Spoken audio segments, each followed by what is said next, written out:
Hey everyone, my name is Mike Vaughn. I'm the author of The Ultimate Guide to Strange Cinema.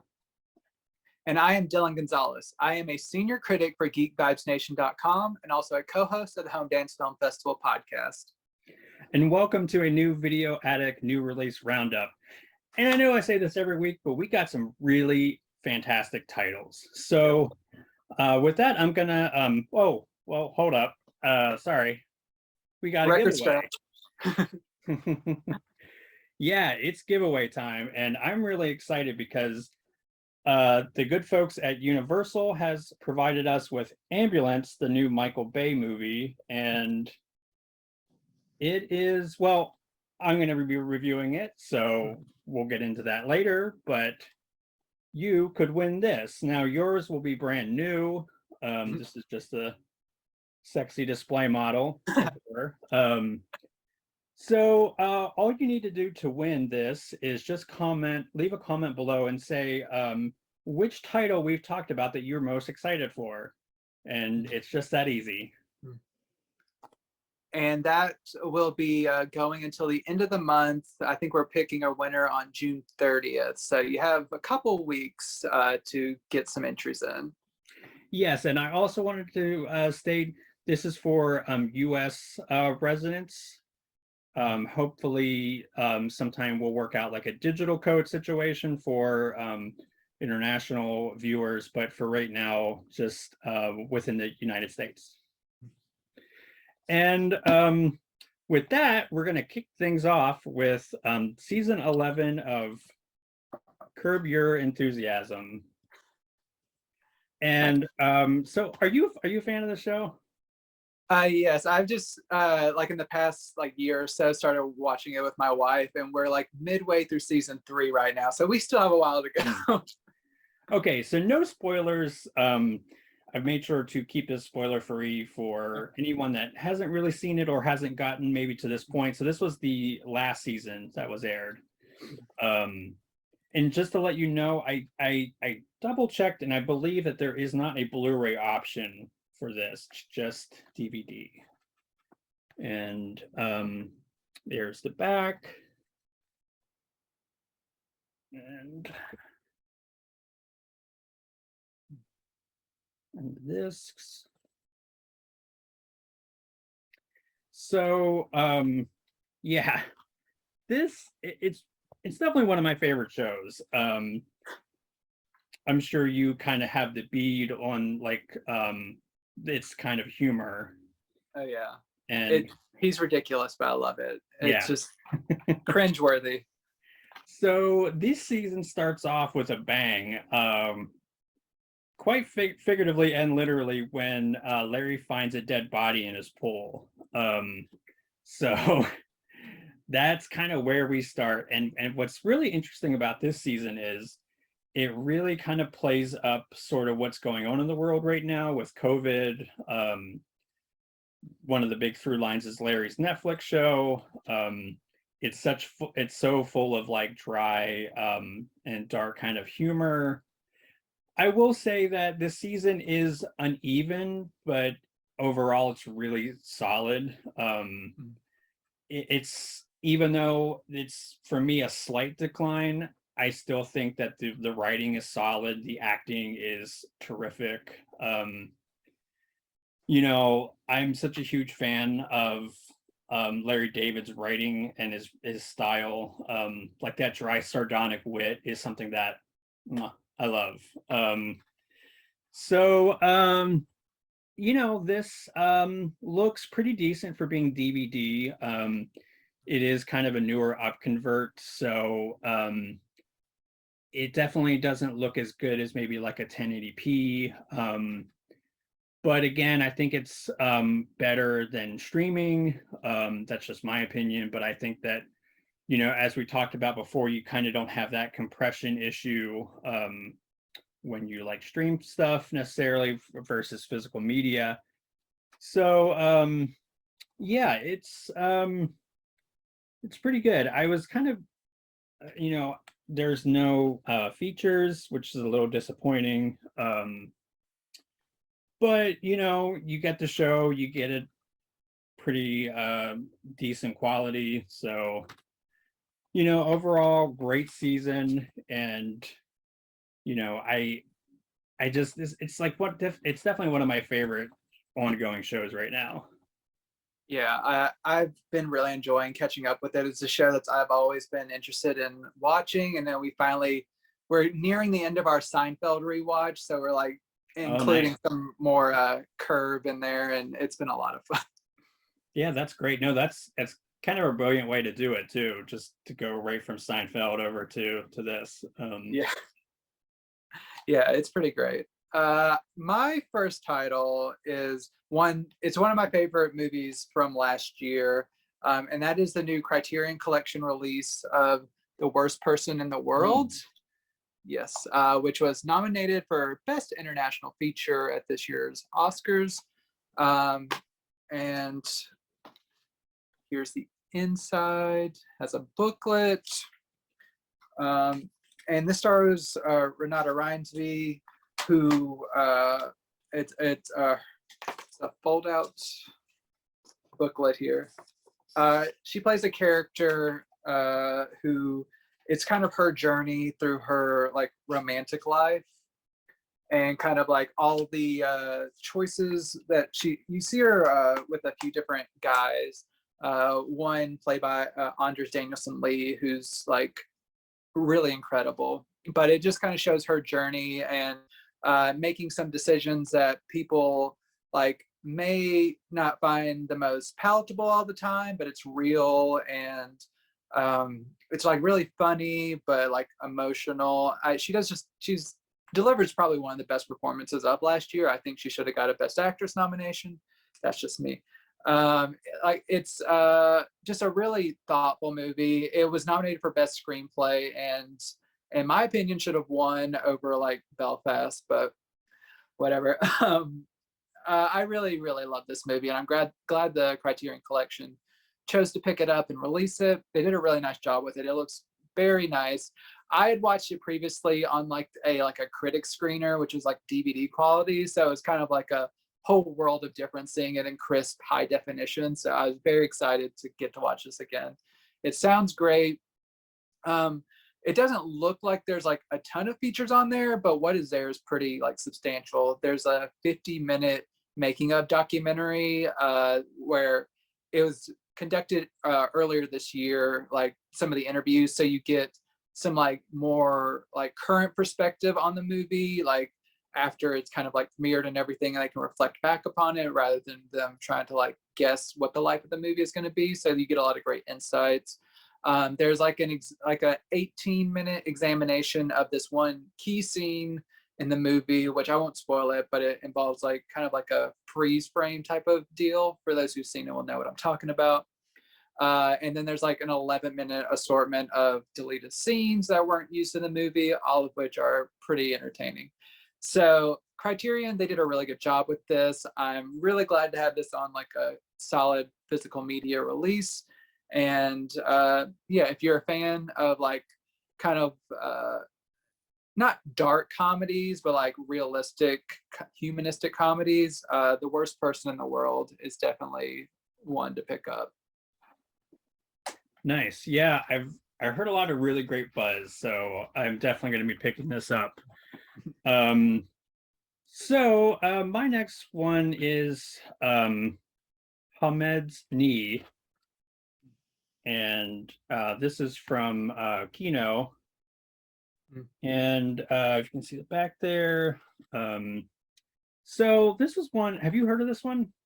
Yeah, I edited our colleague Larry Freed's review on our website, but I have not been able to check this one out yet. Yeah. So the plot is an Israeli filmmaker arrives in this remote village to present one of his films. There he meets an officer for the Ministry of Culture and finds himself fighting for his freedoms and his mother's life, who was terminally ill at the time. So this was like a really interesting watch. The movie is very quirky, and it definitely has a great amount of both heart and depth to it. It's beautifully shot, and the actors really bring something, I think, pretty refreshing and charming, which I would say really holds the movie together for me. Having said that, the movie is a little bit on the slow side, and tonally, it's a little bit off-putting. Like, for example, you will have a really serious scene with a really heavy conversation going on, and then that will be followed by some random dance sequences. Because why not? Yeah. So it feels a little unfocused, and the balance of drama and the like a message film doesn't feel like it entirely is successful. But overall, it's a great watch. It's certainly something that I genuinely feel that, like, if you're not hooked by the subject matter, it's going to be like a bit of a chore to watch. It's something that you kind of have to almost be engaged with, I think, the subject matter beforehand. But again, I liked that I watched it. It was something that was unique and interesting, just not really maybe all the way there in terms of a cohesive narrative. Yeah, I'm really intrigued to watch that one. I've been wanting to check out more work from that filmmaker. Believe that's Nadav Lapid, who he's always a director who's struggling to get his films made within his country because it's kind of, he lives in a oppressive area of the Middle East. So it's like that dissonance between like what his artistic ambitions is as opposed to like the censorship laws and everything of the country. I think from what I've seen from him previously, he always like kind of skirts that line and pushes up against it, which makes him kind of a pretty exciting filmmaker. But I'll have to see if this is one that works for me more than it doesn't. Yeah, like I said, it wasn't completely awful. It was just misguided, but you can see where he wants to go with it, narratively and thematically. It's just it doesn't really quite stick landing, but it's worth checking out, I think. Awesome. So my next two releases, probably less so than usual. I'm going to talk less about the narrative about these films because it's one of the titles we get sometimes where everyone pretty much knows this, and it's probably better to just show off the packaging. This is a big week for Steelbook people. I have two David Lean epics newly out on Steelbook from Sony. The first is The Bridge on the River Kwai, and the other is Lawrence of Arabia. Sorry, I'll go one by one to make things easier. And the reason I'm like, I want to go a little bit deeper into like comparisons because I actually owned these on 4K previously, and I want to show off kind of the differences. So here is The Bridge on the River Kwai, starring Alec Guinness. It's a classic. It has like some really nice like artistic new artwork, like animated kind of, and here it has like kind of this stacked release, but they're not like flush against one another. So that's like they're not rubbing against one another. This release is not exactly the same as the previous 4K release I have here. Not just because this one doesn't have a slipcover and all that good stuff. So here is the packaging, like the disc for these. So as you can see, like these have like art on it, and these are just kind of like standard labels, but that's not the only difference. This new release, the 4K release, actually includes the film's original mono soundtrack, which was not on this, and it's also newly in Dolby Vision. So you get just a little bit more like information in your picture. It's just a little bit more clear, just like a slightest bit, but like there's nuance in there that's not that's kind of missing slightly on this, which is already a fantastic release. But you also get the Steelbook packaging and all that. So it's up to you if you would actually want to upgrade if you own this already. But if you're new to it, you probably want to go with this version that has the Dolby Vision. And it has all of like the classic legacy features, and which are extensive. There's like at least like an hour-long making of documentary. There's several kind of documentary pieces and interviews. So it's a really stellar release. and then getting probably what is known as one of the best movies of all time, Lawrence of Arabia, which I also owned previously, and that is part of the Columbia Classics Volume 1 set, which is now out of print. So this re-release is very welcome for fans who missed out on that one, because it's fetching a high dollar on eBay. So yeah, I really like how they packaged this. They didn't do stacked discs on this release, which I'll show you. They actually did on the previous release, as great as it still is. Everything else is the same except for this packaging. So like this is the original one in the Columbia Classics set. And without the slipcover, you have this here and the stacked disc. So there's 4 discs here, but they're just stacked, and I don't want to have to take those out and stuff. But that's one of the few drawbacks of this original pressing. So those who want just a little bit more protection for their discs will want this, but also just people who didn't want to have to spend over $100 on the complete Volume 1 set. As great as it is, it's one of my favorite sets that I own. They can finally own Lawrence of Arabia on 4K separately. And it has the film spread over 2 discs for the 4K presentation. It has a Blu-ray disc and then like a 1 additional Blu-ray disc just full of special features. So it's 4 discs in total. For one of the best films that's ever been made. Like I said, 2 David Lean epics, and Sony has done really nicely with these. Both of these releases come with digital copies. I took those out, but these are both really great releases from Sony, and yeah. Nice. David Lean is a good filmmaker, and I'm glad that he's represented on 4K. Yeah, I definitely like that the titular bridge is on the cover. Yes. It's like, gotta show off that bridge. I mean, come on, you made an entire, was it 5-hour-long epic? Yeah, that would I think Bridge on the River Kwai is like 2:45, but Lawrence of Arabia is damn near 4 hours. So it's a time. Yeah, so that I think segues really nicely into my next film, and that is Raiders of the Lost Ark on 4K. So I would sing the theme song, but we don't want to get this taken down, so sorry about that.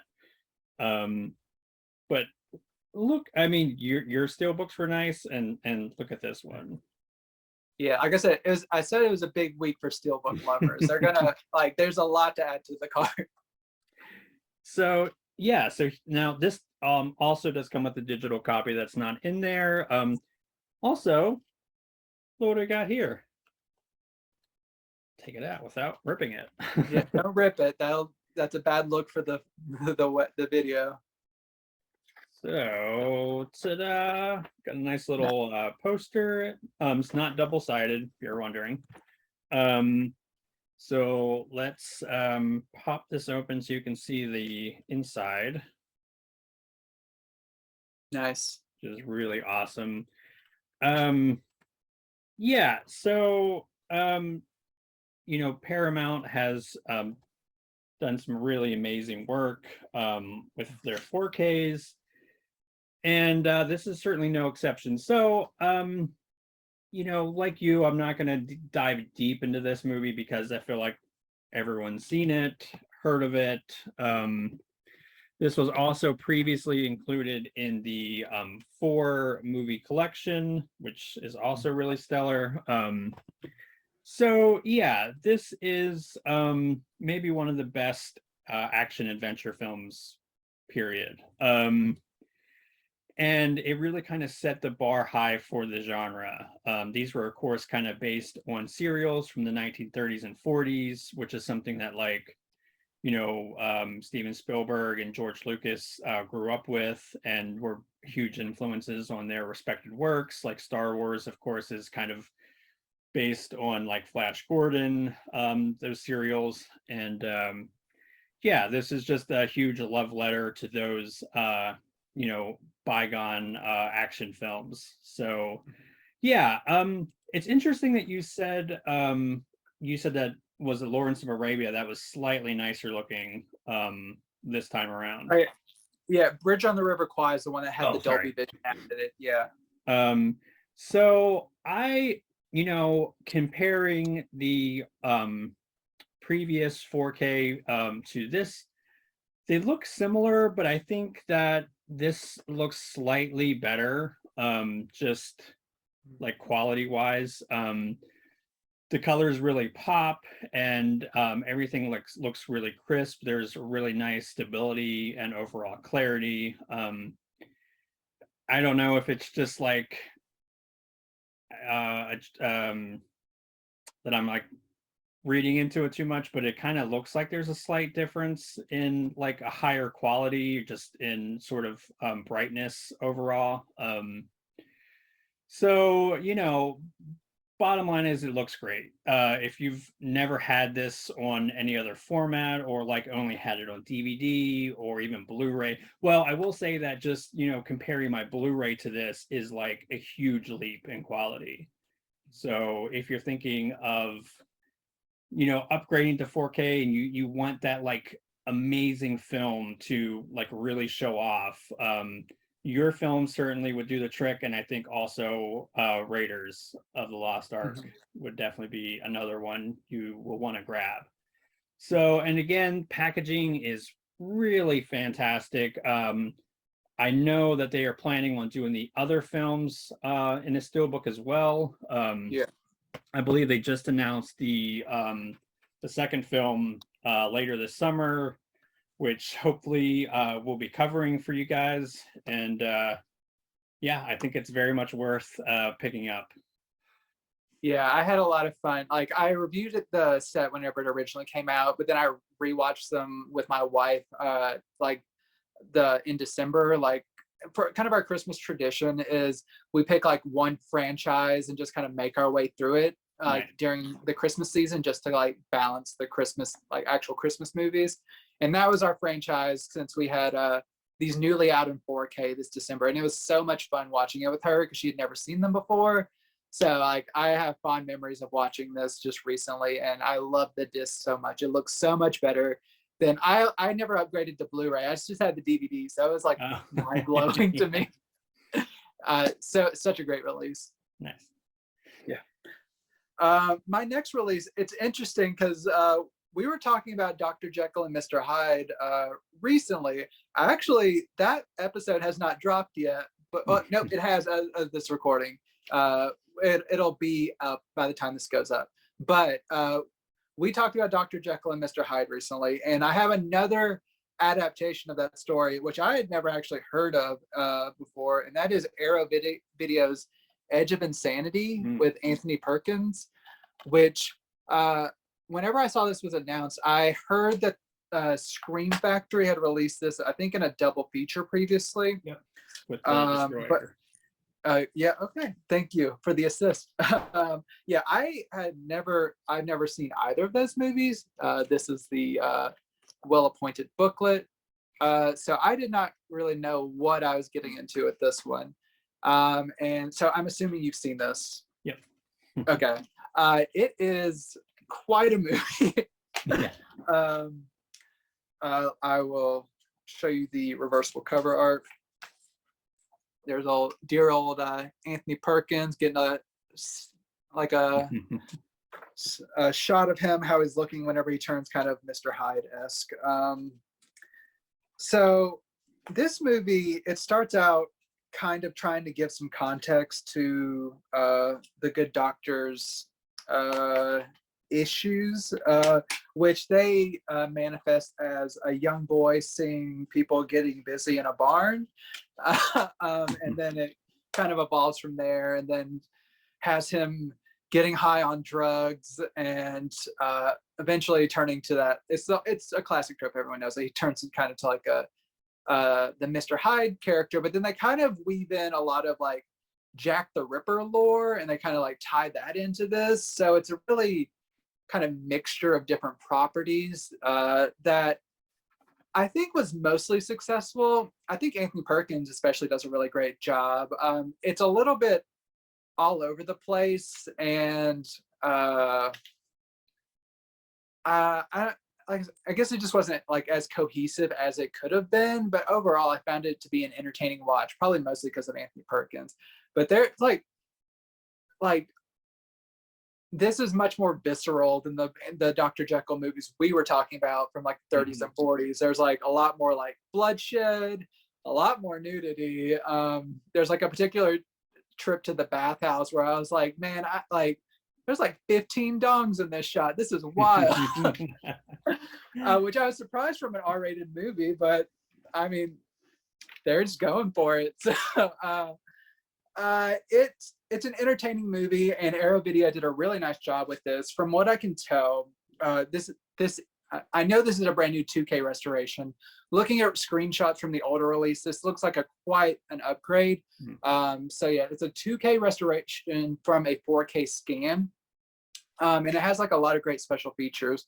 It has a audio commentary, 2 interviews with the director, which run about 20 to 25 minutes long each. One where he kind of covers his career like at large, and another where he kind of focuses more in on Edge of Insanity. And then he has there's a couple of video essays from like various film historians and stuff like that, which kind of give you a little extra insight into this film. So even if you have that like 2-pack that we were talking about earlier from Scream Factory, if you do like this movie, I think it's like quite a bit of an upgrade both on the video side and on like the special features side, because like Arrow Video rarely disappoints.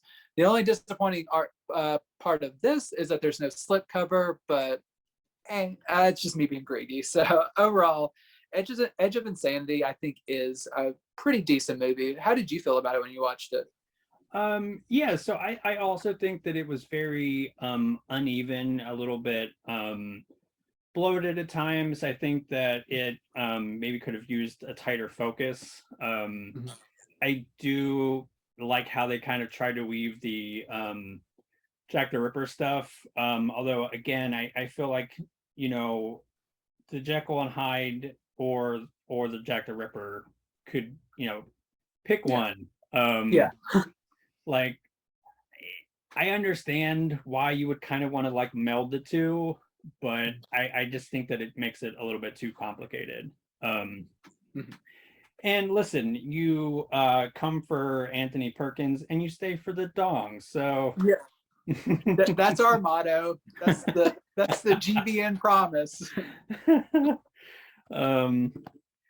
Wow, yeah. So I don't know how to segue to that. So are you blushing? We got the film noir, The Dark Side of Cinema, Volume 7. And wow, I have to say, really fantastic. So I'm going to go through all 3 films rather quickly, and I'll let you know kind of what my favorite was.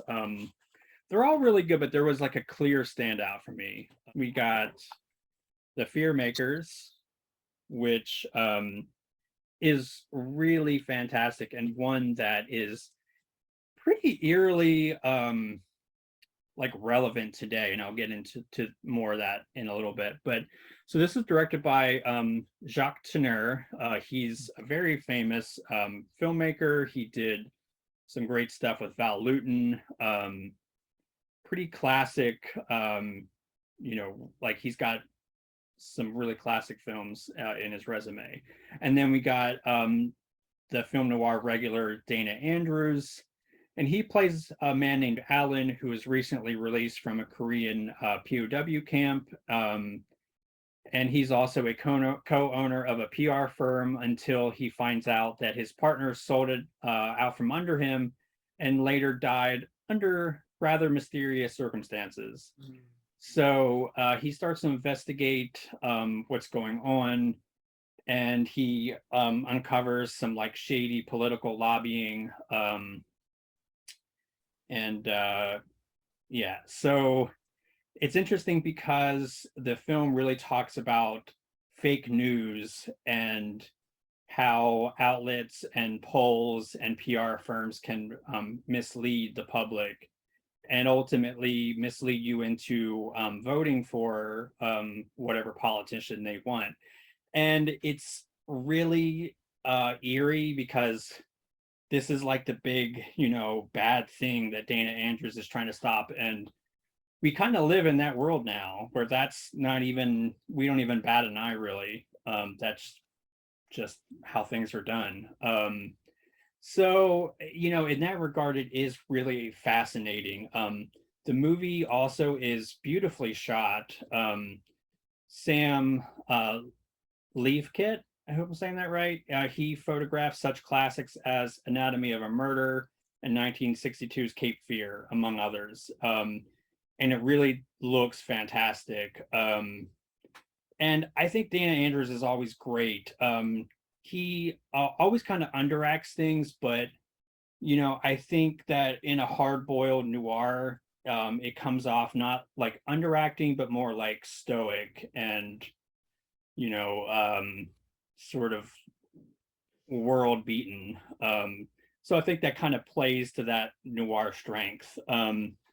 So next we have Chicago Confidential, and this tells a story of a Chicago crime syndicate that tries to take over a labor union by killing its whistleblower, treasurer, and framing him for a union boss's murder. So the movie has some really nice tense moments. Ultimately, though, I think it's kind of forgettable. I do really love that Elijah Cook Jr. is in this.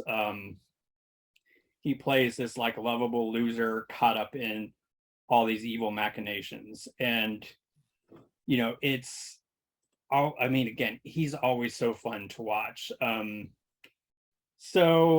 Yeah. Other than that, it's also well shot. The direction's good. It's just it's probably one that I don't know if I would necessarily like run right out and revisit again. And then the last one we have is The Boss, which was written under a pen name by Dalton Trumbo, who had to write under a pen name because he was blacklisted. And this was also directed by Brian Haskins, whose resume includes films like War of the World, Arsenic and Old Lace, and another underrated noir, Too Late for Tears. So this is set actually during World War One, and it tells of a shady politician who rises through the ranks with the help of his equally shady lawyer friend. And this is also a really fantastic film. You can really see how Trumbo took a B film and elevates it with sly social commentary, and Haskins brings an overall kind of polish and panache to the film. I also like how it's a period film, and it kind of adds another layer, which kind of not only gives it a bigger scope, but I think it helps hit home the corruption that was kind of currently going on.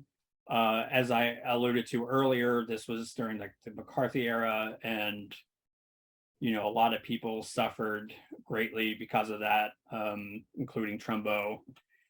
And this also looks fantastic. This was photographed by Hal Moore, who is a two-time Oscar winner, so that's always great. This is a really nice set overall. I think my favorite by far is the Fearmakers. Like that's one that I will probably revisit, multiple times. But having said that, all these films are worth checking out. They all kind of have. I like how they're all like about sort of like, political themes and corruption, and so it's a nice sort of curated set. These have commentary tracks on all but one of them. The Fearmaker, for example, that's the back there. And then for The Boss. And Chicago Confidential just has a trailer. It doesn't have a commentary track. So the commentary tracks are great. I usually end up watching stuff twice, once first time, and then going back with the commentary track. And these of course are fantastic. They really, especially when you have like films that are talking about like a very certain time and place, they really kind of help you with that context, which I think of course is what a good commentary should do. So really great set. And I just also wanted to mention really quick that if you're like me and you missed out on volume 1 of this set, you're in luck, because they are reissuing that later this month, and they were able to get the licensings back for some of the films they lost. So that actually has 5 films, and I will hopefully be covering that very soon. Fingers crossed. Yep. I just want to jump in. I have seen The Boss out of those, and I won't go too much into it, but I just find it, as I was watching it, I'm very amused and just kind of frustrated that a main plot point of the film is that he like married an ugly woman, and it kind of ruins his life. And Yeah. I was just like, damn, she's not like a monster. What is wrong? Yeah, that whole thing was really cringy, because like he's like drunk and he basically forces her to marry him, and Yeah, it's like yikes. But yeah, that was making my skin crawl a little bit. I was like, ooh, this isn't good. But like it's a good movie, but just like how like she didn't want to marry, like she was okay with marrying him, but she knew that like in her mind, if he married her, it would ruin his life, because he would get sober and realize she was ugly. And I was like, damn, this is a hell of a message for a movie. I will say that I like the scene where she's like kind of puts him in his place, where she's like, I'm just as strong as you, if not stronger. So yeah, yeah, that's not all her character is, but it was just that moment. I was like, man, yikes, okay. And then he like hides her away from like the public for like years, and like, oh, she's sick at home. It's just like, just say like, this is my wife, and like if they think she's ugly, that's fine. It's fine. And I mean, not that I'm talking about anybody's appearance, but she's a very attractive person. Yeah, she's like I said, she's not a monster or anything. She's like a nice looking lady. Like she's not like a bombshell, but she's just like a nice looking lady. Yeah. It's wild. I totally agree with you. That definitely was, it's always like, older movies, you always kind of have that like, like really cringy aspect. Yeah, so I just wanted to interject that, since I had actually seen that movie, and I was just like, okay. Yeah, and I'm really curious to see to hear what you think about the other films, particularly the Fearmakers, because gosh, that is just a standout for me. I think it's fantastic. I think that and A Face in the Crowd are very like timely allegories for sadly kind of what's going on right now. So nice. I can't wait. Yeah, that sounds fun. Fun. My next title is another one from Arrow Video, and that is The Initiation of Sarah, which is, I'm interested they put this out because they seem to kind of be getting into Kino's lane, and they're putting out a TV movie, which Kino's been rocking it with the TV movies.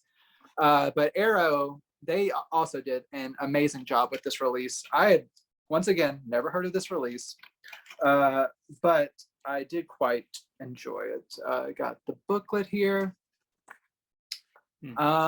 Also, for those interested in like an upcoming title, here's a postcard, The Boxer's Omen, which is probably supposed to be in the next Shaw Brothers set. So that's a little tease for that. So yeah, here's interior packaging, and I'll show the reverse cover art. The Initiation of Sarah. So this one, it's actually really well done for a TV movie, especially. Not that I have anything against TV movies, it's just they can be very inconsistent in their quality. But sometimes you love them and like for their like little low rent charms. This one, it kind of starts off as kind of like a standard like college kind of like initiation like thriller almost. It's about two sisters who are going to college. Their mother is like a alumnus of this one like popular sorority, and I believe like the one of this like they're like half sisters. They're going to pledge a sorority. Only one of them gets in, like the pretty popular like normal looking girl, and the other sister, she gets only accepted into kind of like the dogs of the campus. Like it's sad, but like when I'm watching the movie, I'm like, these are the girls that I would want to hang out. They seem like the cool like nerdy chicks. Like they like have personalities and aren't just like because you know how things are black and white, especially in these movies. It's like they're either like airheaded like horrible like pretty girls, or like cool like nerdy like but seeing like these popular girls trying to tear like the more popular sister away from her like dowdier sister, and like drawing clear lines in the sand, like you can't talk to her for the rest of the semester and stuff like that. It kind of just feels like it's going to go along that line.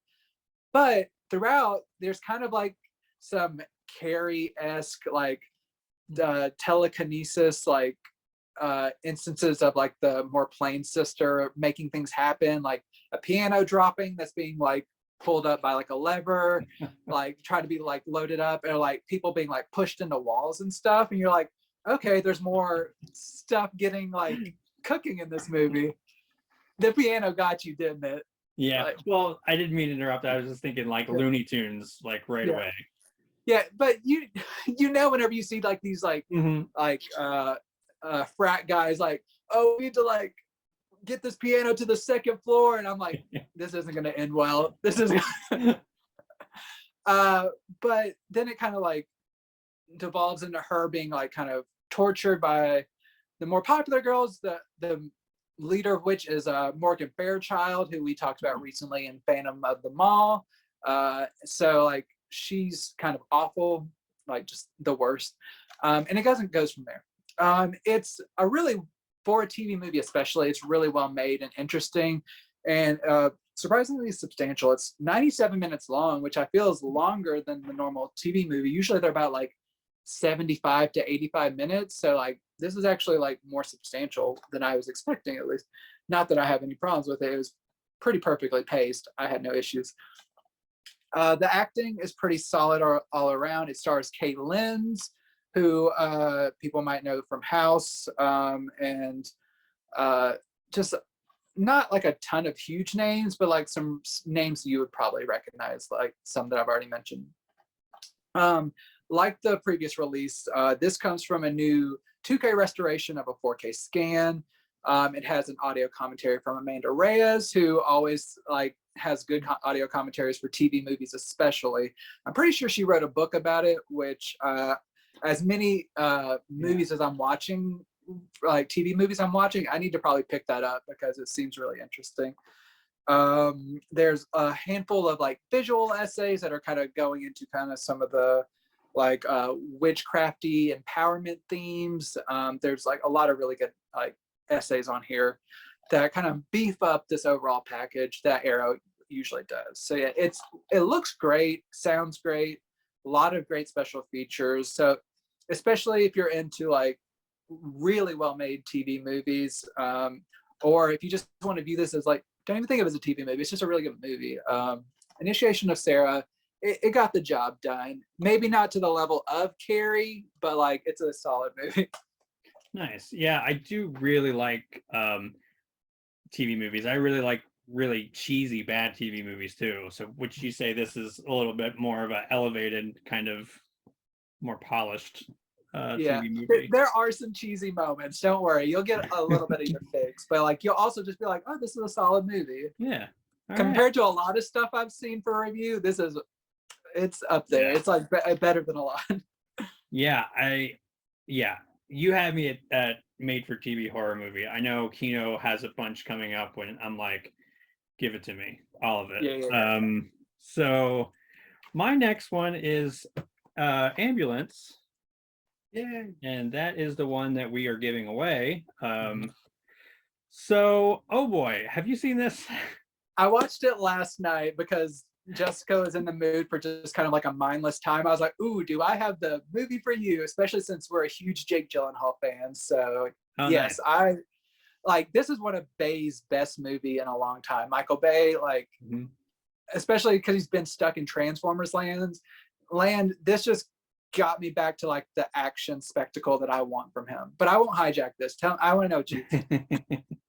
Yeah, no, it's I will say that I'm not the biggest Michael Bay fan. But having said that, I heard really good things about this movie, and yeah, I really enjoyed it. The plot is pretty simple: two men rob a bank, but stuff, of course, goes sideways very quickly when a cop is shot and an EMT worker is taken hostage, essentially. So I will say what you will about some of Michael Bay's more problematic aspects. He really knows how to stage and direct pulse pounding action. This film not only has a lot of amazing kind of action sequences, but it's peppered with a lot of great like meta jokes. I really liked when they name checked Bad Boys. You remember that where they're like, we need to get out of the car, like in Bad Boys. And it's, I mean, like stuff like that's kind of cheesy, but I it's the right amount, and they didn't hit you over the head with it necessarily. So I'll give it a pass. And anyways, and it also has some nice dark humor scattered throughout.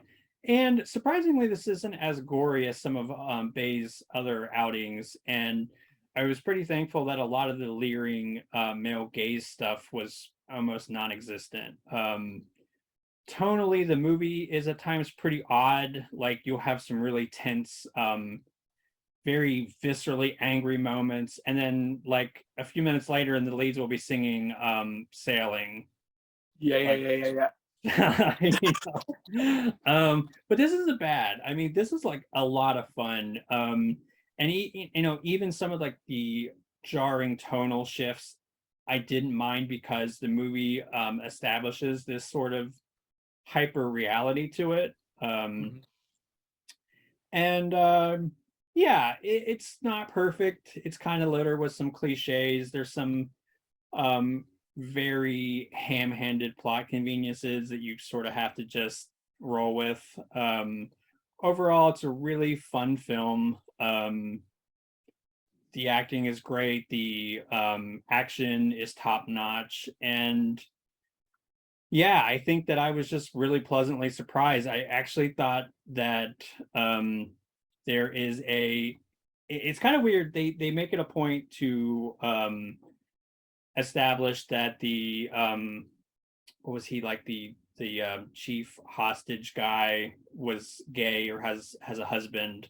Oh yeah. I was thinking, oh well, he's definitely gonna die because I'm so like scarred by anytime there's like a great gay character. He's either him and his partner are not gonna make it throughout the movie.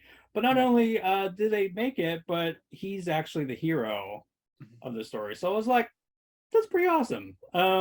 Especially for Michael Bay.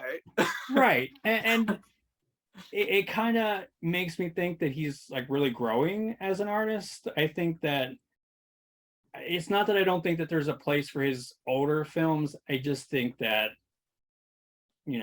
I like to see when a director kind of matures or expands some of his stuff instead of just playing the greatest hits. So I highly recommend this. And I never thought I would be highly recommending a Michael Bay film, but check it out. And I want to make it clear, like, as much as I'm recommending this movie, like, it is supremely stupid a lot of the time. Yeah. But it's like a good kind of stupid that you can kind of accept. Like, there are a lot of, like you said, conveniences. And Jake Gyllenhaal, as much as I love him, he is like up to 11 throughout this movie. But like, it's in a good way that's like, all of the Michael Bay insanity that you're used to is kind of channeled into like a more palatable package, and like it's just more well done than we've seen from him, and like maybe like ever. He's maybe directed better action, maybe, but like this is a lot more palatable than like some of his more problematic stuff. Yeah, and that you summed it up beautifully. I think that this does feel like what you want from Bay, but not in like it's perfectly tuned Michael Bay, where you have all the great action, but you don't necessarily have the leering, like gratuitous Megan Fox shots every 10 minutes or Yeah. So yeah, it's great. It's dumb, goofy fun, and I'm glad you enjoyed it as well. Yeah, it was I was glad I got to watch it before we talked about this, because I was like, okay, I get to weigh in and like really Yeah. like pump this up, like, and then I was like, I knew we had this for the giveaway too, and I was like, man, we get to reward someone with like a really fun movie. This next movie is also quite a bit of fun, but in a much different way. And it's a movie I hadn't heard of until a couple weeks ago, and then I saw that Synapse was putting this out, and I was like, ooh, I want to check this out because they put out some interesting releases. That is The Living Dead at Manchester Morgue, which, according to the press release, no independent research conducted here, is like a big influence or favorite of Edgar Wright's for like Shaun of the Dead. So that's fun. You have this here. Like, I also I took out the Synapse catalog, but that's also here if you want to just browse what they release. Also, Demons here. That's like an excellent 4K release from Synapse. Just saying that. Have you seen this film before? I have not. Okay, it's actually like a pretty solid zombie movie. It's from a Spanish director, but it's in English, and it's, I mean, it's a zombie movie, so it doesn't like reinvent the genre, but the characters like in this setup are like around this small town where there's like a like an agricultural machine that is possibly turning people into zombies. And then after they turn into zombies, it pretty much follows the normal rules of zombies, basically. But it's a classic case of like, they're slow zombies.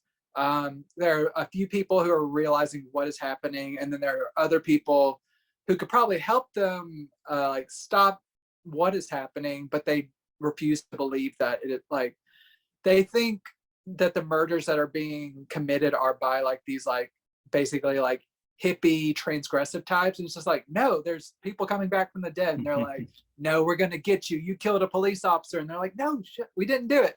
So it's kind of like that kind of frustrating trope, but like it's well done. Like, it's not supremely gory, but the special effects that are within it are done well. It has like a pretty nice sense of tension. The acting is serviceable for the type of movie it is. Overall, like, I'm not sure what's like why this connected so strongly with Edgar Wright, but like it's a good movie. I enjoyed it. I wouldn't put it near like my top 10 zombie movies, but I enjoyed it. It was good. Because there's a lot of really well-made zombie movies out there, and like different like, that are taken like with different approaches from different directors. But overall, I did like this, and the Synapse release is really nice.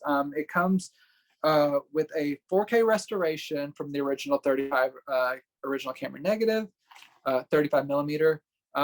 There's 2 commentary tracks from film historians. There's a new 5.1 soundtrack along with a restored version of the original mono. There is an 89-minute documentary on the director, which is pretty fantastic. Like, to have, like, I did not know anything about this director, and to have something so substantial on this disc, I was just like, okay, that's awesome. There's also like a 43-minute Q&A, and another like kind of like appreciation interview piece. This is really stacked with special features for those who like, if you're new to this, you're going to learn a lot about it. And the new 4K restoration, it looks incredible. It has like that nice film-like texture. There's not like a lot of like, they pretty much removed pretty much all like the like scratches and damage. There's like little specks here and there, but like overall it looks really nice. So if you're just looking for kind of like an under the radar zombie film, Synapse has you covered by like kind of rescuing this one for a new generation. So yeah, The Living Dead at Manchester Morgue. It's a pretty solid zombie movie. Yeah, I know I've heard of that one. I know they did a really nice Steelbook that I eventually hope to get. I believe it's still in print. I'm really excited because I pre-ordered the Tenebrae limited Nice. 4K because I'm such, well, you know, we talk about Argento a lot, it seems like, and I'm definitely a big fan, especially of his older films. So I'm really excited about that. And we're gonna keep the we're gonna keep this train rolling with another 4K title, and that is Out of Sight. And this is from Kino Studio Classics and the slipcover. So this is a 4K and a Blu-ray. So we'll take a look at that. And I love Steven Soderbergh. This is exciting. yeah, have you seen this one yet? Yeah, I haven't seen the new 4K, but I've seen the movie previously, and I really enjoyed it. I think it's one of like his best from the 90s. Yeah, so this was actually a first time watch for me, and I know it's one that's always been on my list, but of course this is like the perfect time to check it out. And so I mean this is definitely influenced on you know, Quentin Tarantino and Shane Black, you know, in this kind of stylish neo-noir. It's interesting because it's a little bit slower than what I thought. Like it definitely takes its time to unfold the plot, but you know, having said that, it develops the characters really nicely. I love Jennifer Lopez as this really cool modern sort of femme fatale. George Clooney is, of course, the suavest person alive in this. And it's got a lot of great performances. It's like everybody is bringing their A game. And it's so amazing when you can get like so many powerhouses, but they're all like, because the direction is so spot on and the actors are so professional that they all mesh really well together. Like you never feel like somebody's on like a necessarily different page. So I overall really liked it. It has a really nice balance of action, but it's very stylish. I mean, it's like visually, I was bowled over, like with some of like the sequences and compositions and the way they use lighting. There's that wonderful scene between Clooney and Jennifer Lopez's character, and it's like snowing, and it's so perfect. Speaking of visuals, so this was approved. The overall look was approved by the cinematographer, as stated here, and you can definitely tell that it has really nice, like it's well balanced as far as colors go. It's not super muted, but it's not like oversaturated either. You can definitely tell that they took a time to really go through and like balance how it looks. And again, I've haven't seen this previously, so I'm not really sure like what it looks like on like a previous Blu-ray. But it's really fantastic. I would probably wager to say that it's looks much better on 4K, and even the Blu-ray is a substantial kind of upgrade, I would imagine. So yeah, so as you know, you can see it's definitely stacked with some really nice features. I believe that all of this stuff was maybe ported over from previous releases. I don't think that there's anything necessarily new on here except for like, you know, the new transfer, which I think that alone I think is worth it. And yeah, it's a very solid film. I'm really glad that you Kino put this out, and I finally got to watch it, and inarguably probably the best it's going to look, unless they invent like a 6, 8, 9, 10K, whatever. Yeah. So. And let's be real, no one's going to re-release Out of Sight on that anyway. It'll just be like, I don't know, like Die Hard, and that's all. I don't know. Just Die Hard, that's all. Just Die Hard. My next title, I'm excited to show off, but just because this one was wild. It's a new release from 88 Films, and it's called Human Lanterns. Mm-hmm. And I'll just say, that is not a metaphor. So this is a Shaw Brothers movie. Let me just finish up showing off the packaging. So here is the packaging. Here is the inside. There's a booklet here. Pay attention to this creepy fellow here. I'll talk about him in a little bit. There's some essays within this one, and a fold out poster. I don't want to rip it. So got the front, like replication of the front cover art, and this really creepy original art here. Plus reversible cover art. Always loved like these like 88 Films and Era video releases, because it takes you like 2 minutes to unbox because there's so much stuff included. Yeah, you have this here. So yeah, this film, it's about kind of like these two warring factions of like people in Japan, and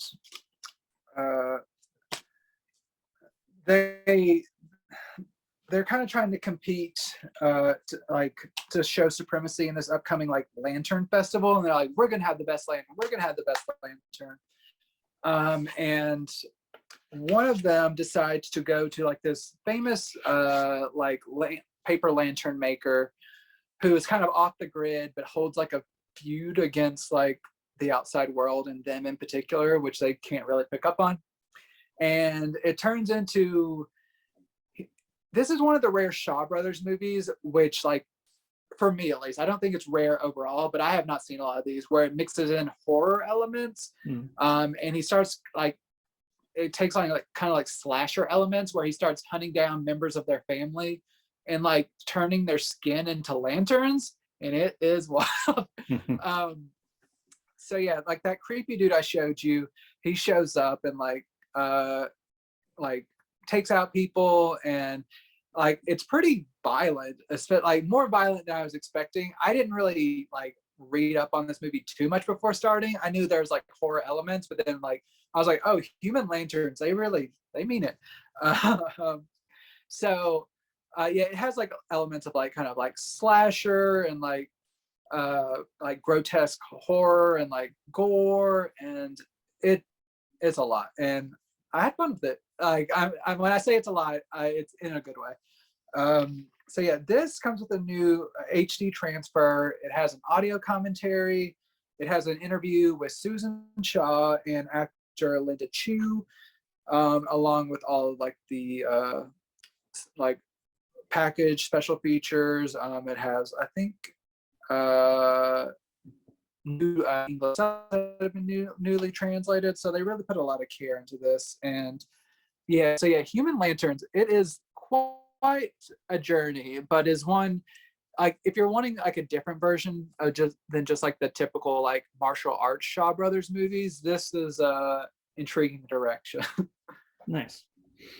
Yeah, like that, and along with Boxer's Omen, I think are some really fantastic horror type Shaw Brothers films, where, as you say, they kind of blend the two genres. Yeah, which I've covered a few of those in my my book here. Ooh. I love an extra plug. I love it. Yeah, well, if you're not going to toot your own horn, yeah, who's going to toot it for you? So, my last one actually was a really fun surprise because I'd never really heard of this film, and it's called Last Passenger, and this is from Kino and Cohen Films. So there's the cover and the back. So, have you seen this one? Yes, I watched it the other night. I have to say, that has some of the most deceiving artwork I have ever seen for a movie. But yeah, I'll get into it in a little bit, but like I want to hear what you think about it. Yeah, so this is a lot of fun, and I thought that it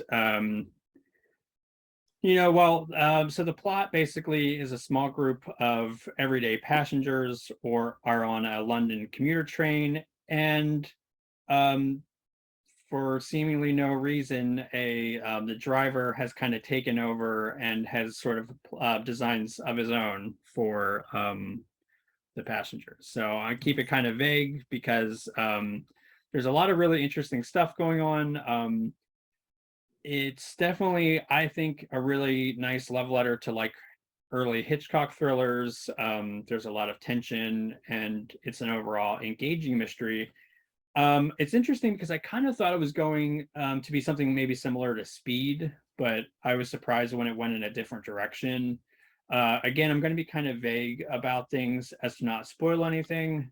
Just to say the plot has some really nice misdirections, and there are some certain elements that are left ambiguous that, depending on your mileage may be satisfying or not. I think kind of what I mean by the ending might not be particularly satisfying as far as the whys of everything. Keep it like again, spoiler free. Yeah. But yeah, it's not perfect narrative wise. There are some shaggy plotting, and I think that the characters they do try to give them a little bit of a more like depth to them. It's the main protagonist is a single father, and we learn that he's with his son, and we learned that his like wife died and some of his backstory. But having said that, I think that it's not quite like they could have maybe went a little bit step further with fleshing out some of these characters. But overall, it was a really enjoyable watch. I was thoroughly engaged throughout. Yeah, can you just show off that cover art one more time? I want to I want to get into it. Okay, everyone look. Okay, there is a person like midair. There are helicopters over top of them, like flying by. Okay, you can put it down. But like, okay, I'm gonna be honest. I just kind of like went in blind to this movie. I had like no idea what it was about. I saw the cover art and I was like, okay, forgettable action movie. So I was like, as soon as the movie started and he got like a call to come into work, I was like, okay, he's about to get off this train and he's going to like go get into like his big old action stuff. Like that's what I thought this movie was. And then like he didn't get off the train. I was like, okay. And then he like got stuck on the train. I was like, wait a minute, is this not a big action movie? Like a real like I'm shooting people. I'm like, that's what I thought this was. So when it was like a contained like pot boiler thriller where they're like trying to survive on this like runaway train, I was like, what movie was I sold by this cover art? Yeah. No, that's an excellent point, because I mean, again, it is nothing like that. But again, in its plus column is it's as you say, it's a more sort of like self-contained thriller. It's almost like has kind of shades of maybe like Murder on the Orient Express kind of. I mean, vastly different, but it's that sort of like tense filled. You're on a train. I love stuff like that. So yeah, this again. is something that I probably wouldn't have even maybe watched had it not been for Kino and Cohen putting it out, because they Yeah. usually put out really interesting stuff. So yeah, and this is always a fun movie to highlight, because when you see this cover, unless Yeah. you're kind of looking for like a cheesy Die Hard on a Train, which Yeah. this is not, but it looks like it. Yeah. So, I mean, and you know, if that's what you're looking for, that might maybe dissuade you. But I thought it was good, and you Yeah. say you like it, so. Yeah. I want to clarify. Whenever I say I was deceived by the cover art, I mean like I thought it was going to be bad, but I ended up thinking like not amazing, but close to it. Just maybe because my expectations were so low, I was like, "Oh, this is really fun. This is really like entertaining." So like it made me think the movie was going to be bad, but I really ended up loving it. So it was a journey for me. Yeah, it's interesting, and I always try to do a little bit of homework with some of these releases, to give you all some interesting information. And this was unfortunately this director's first and only feature film. He unfortunately passed away. Oh no. Yeah, it's not to bring it down, but it's a shame, because I think he did a series of short films prior to this, but this was his first and as I say, unfortunately, his final film. But it's a shame, because I think that this is somebody that clearly had a lot of raw talent, and I think you know, it's not perfect. It could have maybe used a little more polishing, but it's a fun film. I would definitely watch it again. Yeah, out of all of like kind of the smaller releases that we're talking about, I think that is probably one of like the ones I would urge people to like seek out the most. Like, because a lot of these titles people know, but Mhm. that one especially, it could so easily go under the radar. Like that was from like 2010, 2012, somewhere around there. Like, and I had never heard of that before. So like, I think it's worth discovering. Like, it's genuinely a good movie if you're like wanting that. So Yeah, I'm glad you highlighted thumbs it. up. Yeah, yeah. My final film, I will not be as enthusiastic about, but like I'm still game to talk about. That is the new Paramount standalone Blu-ray Steelbook release of Grease 2, uh, A which great I had day. never seen before. Yeah, Grease Lightning. So yeah, here is the new Steelbook. It looks really nice, uh, and you got this in here. I'll take out the Blu-ray so you can see the inside. Oh, Got nice. this. Yeah. So it's a pretty solid release. Um, so I was someone who came to the original Grease late. I did not see it till probably like 8 years ago, I think, when my wife showed it to me the first time. And I really enjoyed it pretty well. Like for what it is, it's a really solid musical. Which led me, whenever this came out a few years ago, to get this other Steelbook release, which I think might be still in print, the Grease Collection. Oh, nice. Yeah, it has all the two original films and the musical all in this. So Grease 1 and 2 and the Grease live music, like live TV musical. So yes, I already had this, which is the exact same disc as this Grease 2 Blu-ray release, but I wanted to try out this new Steelbook just to see if like maybe they like upgraded the picture or anything. Unfortunately, it had not. Also, I had not gotten to the Grease 2 previously, so this was a first time watch. It inspired me to watch it. Sometimes I need that kick in the butt to be like, watch this movie that's been on your watch list forever. And I know a lot of people, there's like a lot of weirdos out there that are like, I prefer Grease 2 to Grease. I don't know what you're thinking.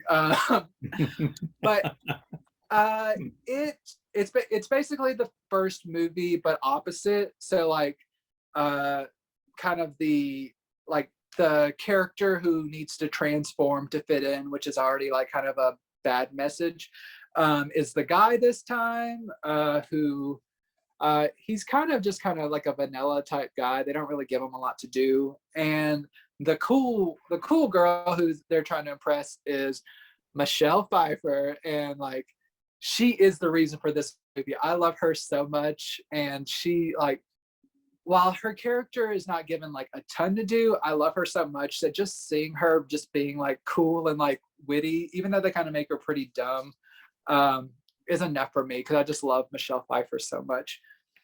The issue with this movie is there's a couple.